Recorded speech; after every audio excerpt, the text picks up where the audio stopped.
Now, the way that we deal with the mental obsession is through the 12 steps of recovery, which brings us to be able to align ourselves with something greater than ourselves.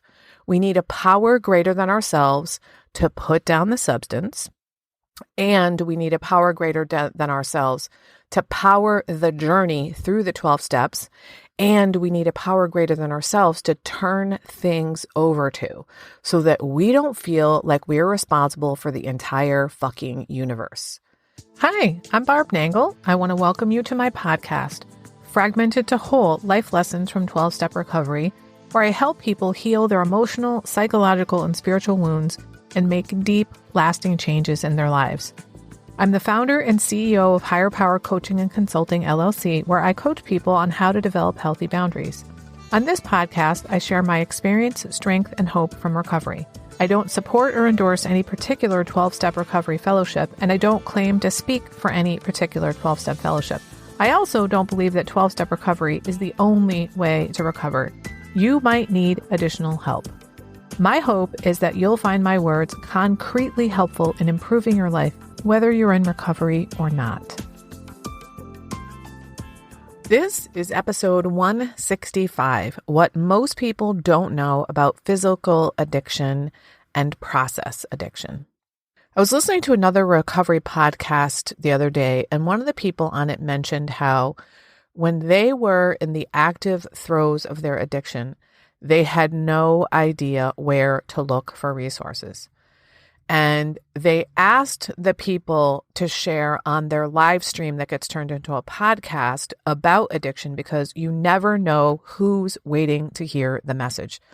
And it occurred to me that it would be helpful to some of the people that listen to this podcast who 12-step recovery is for. Now, I know that most of the people who listen to this podcast are in recovery of some kind or another, but I also know that there are plenty of people who listen to this podcast who are not in 12-step recovery and get lots of benefit from the podcast. So I thought I'd talk about how you might decide if you need to be in a 12-step recovery program and what kind of program might be right for you. So first, I want to talk about the difference between physical addictions and process addictions.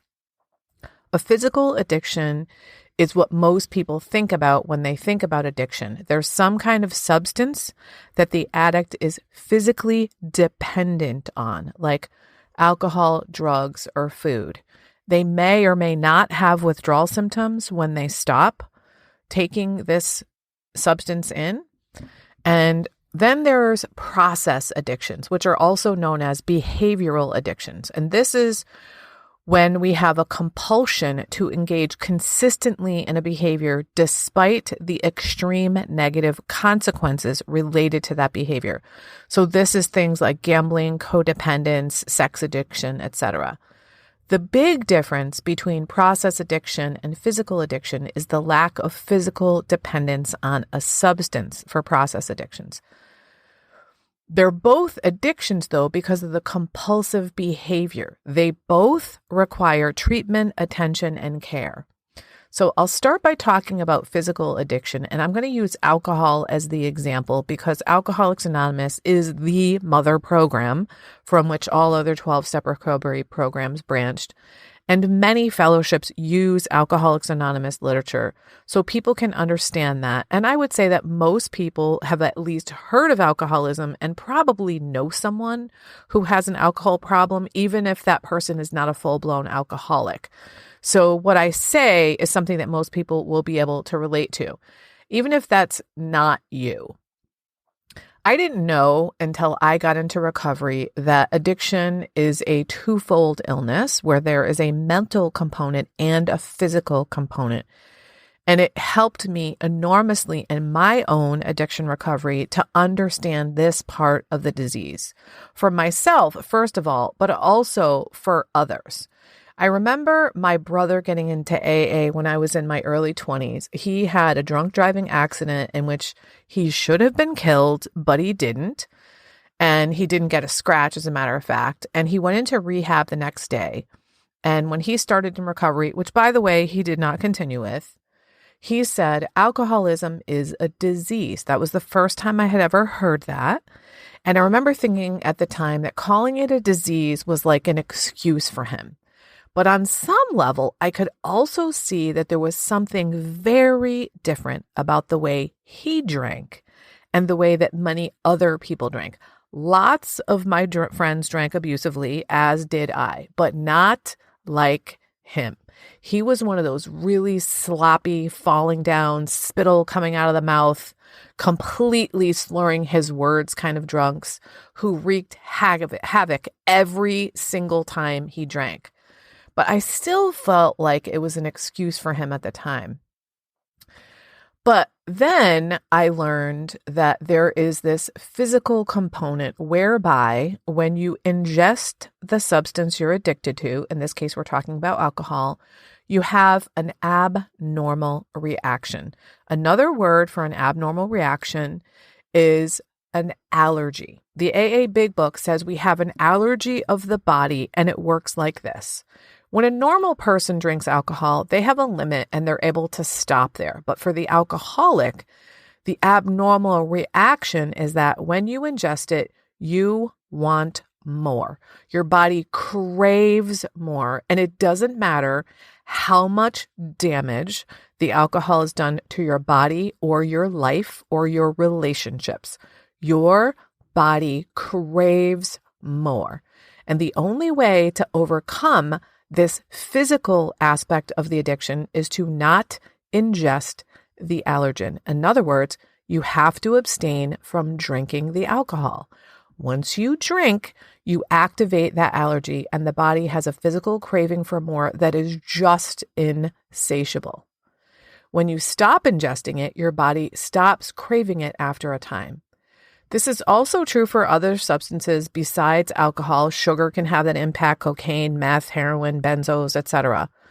The really insidious part of this disease is the mental component.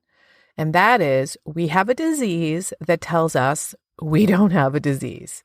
So the mental component is the thing that tells you, for example, well, I've been dry for 90 days. See, I'm not an alcoholic. An alcoholic wouldn't be able to go 90 days without drinking. So I can have just one this time. Now, this might be despite decades of evidence that you've never been able to have just one. Facts don't matter when it comes to this mental obsession. In some parts of the AA Big Book, it's called a strange mental twist. And that's what I'm talking about when I say I have a disease that tells me I don't have a disease. And the way that we deal with this aspect of the disease, the mental component, is through the 12 steps of recovery. When we say that we are powerless over our substance, what we're saying is that it doesn't matter how many years go by. When we ingest the allergen, the allergy is going to kick in. We have no power over that. We can't do anything about it. And it means we're going to have these strange mental twists that tell us we don't have a disease and we can have just one. We're not like those other people. Even though we may have quit 75 motherfucking times and started again, our disease says, this time it's going to be different. Now, the way that we deal with the mental obsession is through the 12 steps of recovery, which brings us to be able to align ourselves with something greater than ourselves.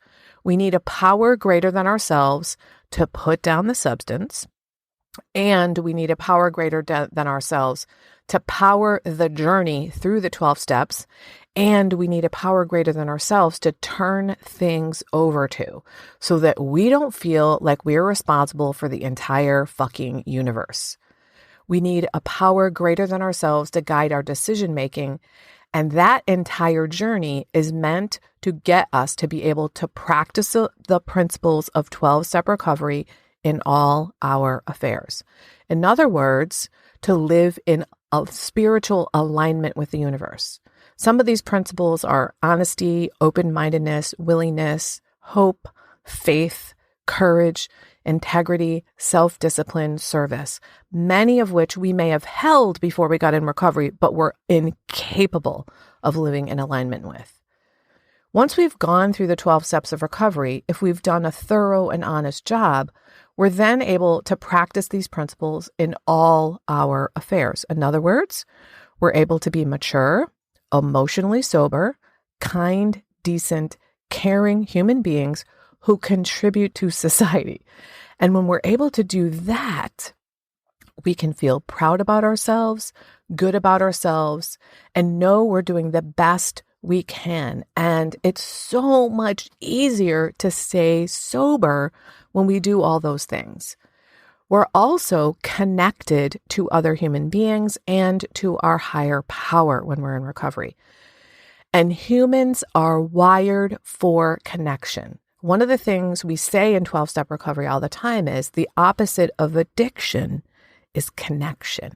We also say we're protected when we're connected. And we mean that in terms of being connected to other humans, connected to a higher power, and connected to our program of recovery.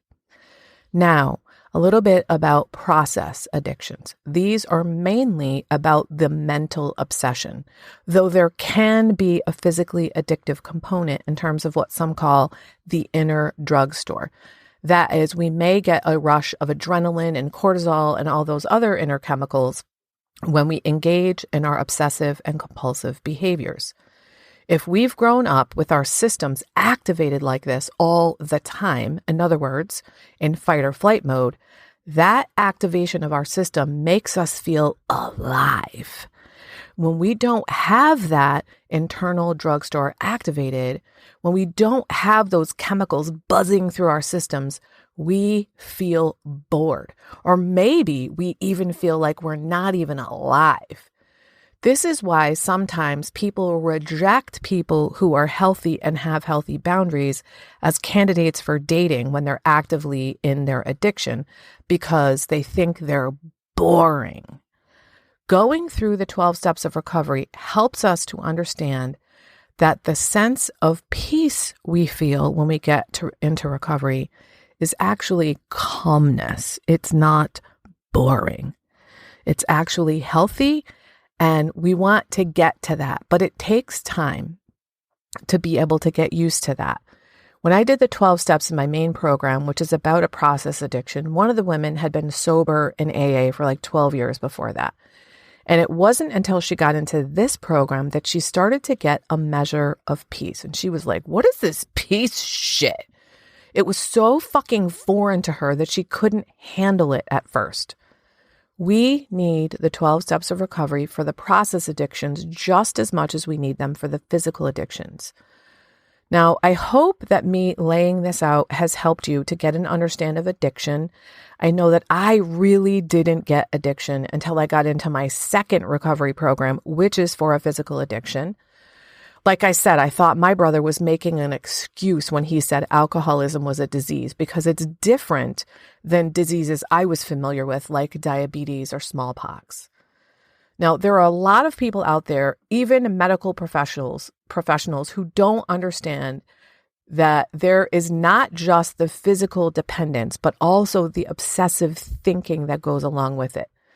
They don't necessarily understand or consider that mental component. And then there are all the misconceptions among the general public about addiction.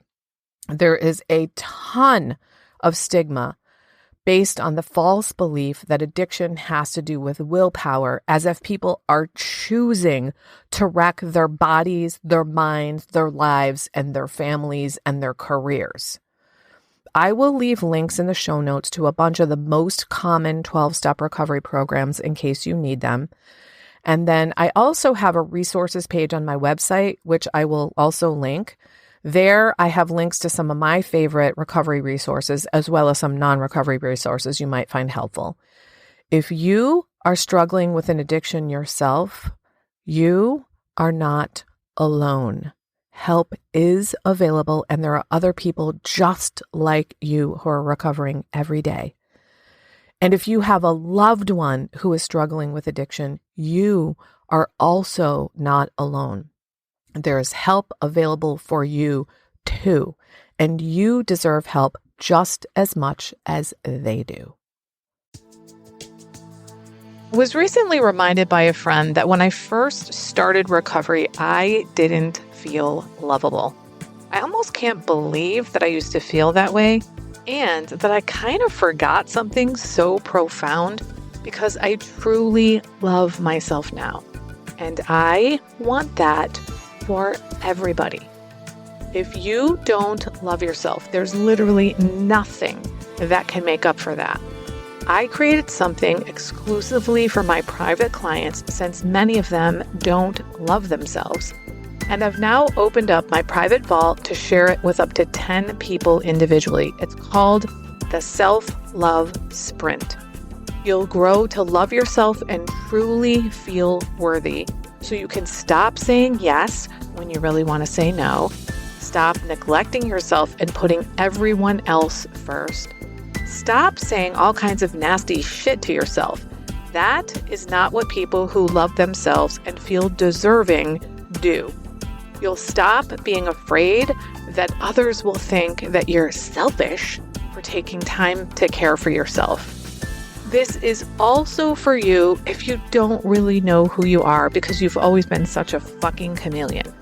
Go to higherpowercc.com/love sprint. Remember, I'm only offering 10 of these, so don't wait. If you like this podcast, and I'm guessing you did or you wouldn't still be listening, then you're gonna love the other things I have to offer.